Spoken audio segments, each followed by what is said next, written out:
Deputado Luiz Couto, depois Sebastião Balarrocha. 5 mais 1. O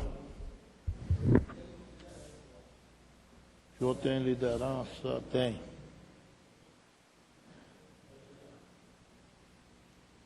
Senhor presidente, senhores deputados, senhoras deputadas, neste momento faço um registro de grande relevância com referência ao combate contra o tráfico de pessoas no Brasil. O Ministério da Justiça, através da ENAFRON, apresentou um diagnóstico sobre o tráfico de pessoas nas áreas de fronteiras do nosso país. Entre as formas de exploração identificadas pela pesquisa, o trabalho mapeou clubes explorando menores para jogar futebol. Segundo o ministro da Justiça, José Eduardo Cardoso, a pesquisa é a primeira feita no país de forma mais abrangente sobre o problema que ele classifica como um crime subterrâneo.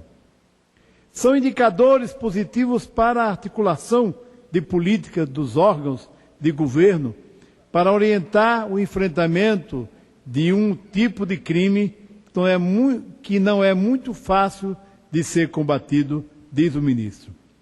Segundo Cardoso, as estatísticas oficiais mostram um baixo número de inquéritos e pessoas identificadas como vítimas. Pelo levantamento, entre 2005 e 2011, apenas 475 brasileiros foram identificados fora do país como vítimas de tráfico de pessoas.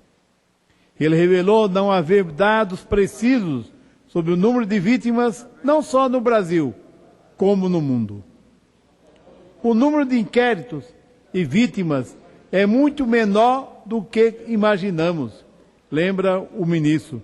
Lembrando que campanhas fazem aumentar o número de denúncias. Relata ainda que a campanha Coração Azul aumentou em 1.500% o número de ligações para o número 180, que denuncia a exploração de mulheres. A pesquisa, denominada Diagnóstico sobre Tráfico de Pessoas nas Áreas de Fronteira, foi realizada no primeiro semestre desse ano pela Secretaria Nacional de Justiça, órgão do Ministério da Justiça.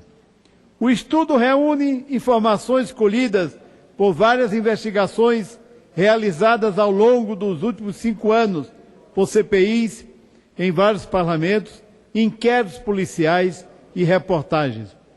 Foram feitas ainda entrevistas com entidades que trabalham contra a exploração do trabalho, e também contra a atividade, contra a exploração sexual, além de vítimas e familiares. O aspecto mais relevante do diagnóstico, senhor presidente, é a identificação de rotas de tráfico de pessoas e a finalidade para a qual se destina as vítimas. São identificadas a região de origem do traficado, por onde passa a pessoa, qual o seu destino e a finalidade que vai ser explorada. No Brasil, foram identificadas tantas rotas de chegada de pessoas do exterior e de cidades do interior para serem exploradas em grandes cidades, como rotas de brasileiros traficados para outros países com a mesma finalidade. Além dos tipos mais comuns de tráfico para a exploração sexual e para o trabalho em regime análogo à escravidão, presentes em praticamente todos os estados fronteiriços, o levantamento identificou outras modalidades de exploração de pessoas. Segundo o relatório, foram identificados casos de crianças adotadas em cidades do interior para servirem de trabalhadoras domésticas nos estados do Amazonas, Pará, Rondônia, Mato Grosso e Mato Grosso do Sul.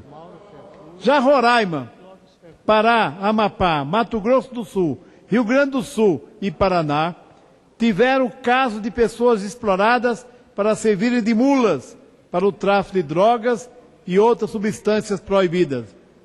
Uma nova modalidade de exploração foi identificada em Porto Murtinho, onde a prefeitura local apurou que crianças indígenas do Paraguai cruzavam a fronteira para serem exploradas na mendicância nas ruas da cidade. Para o ministro, também foi surpresa a identificação de que índios são levados em regime de trabalho escravo para lavouras nas regiões norte e sul. No Paraná, adolescentes sul-coreanos eram trazidos ao Brasil por aliciadores para aqui jogarem futebol.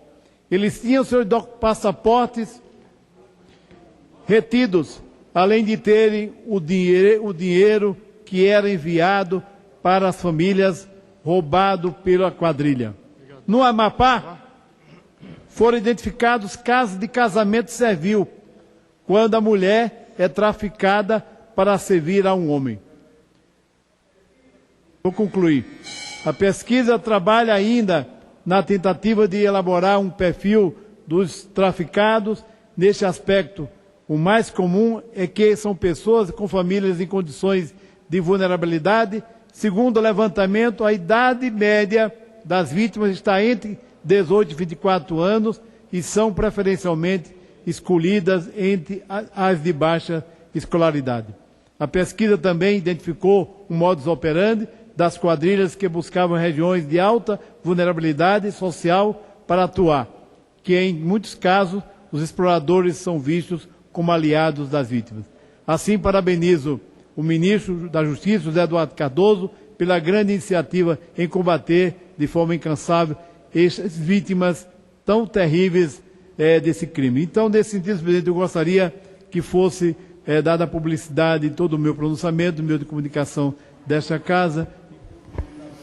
Solicito ampla divulgação, inclusive na Voz do Brasil. Deputado Sebastião Balarrocha, que o senhor tem 5 minutos mais um. Presidente, se for possível, somar o tempo de liderança também, conforme solicitação O do senhor Partido tem... Solidariedade. Eu vou tirar 1 e botar 4. O senhor tem Exato. 9 minutos. Ex-presidente, de fato, a participação do deputado Luiz Couto na CPI do tráfico de pessoas tem sido extraordinária, bem como a direção da CPI.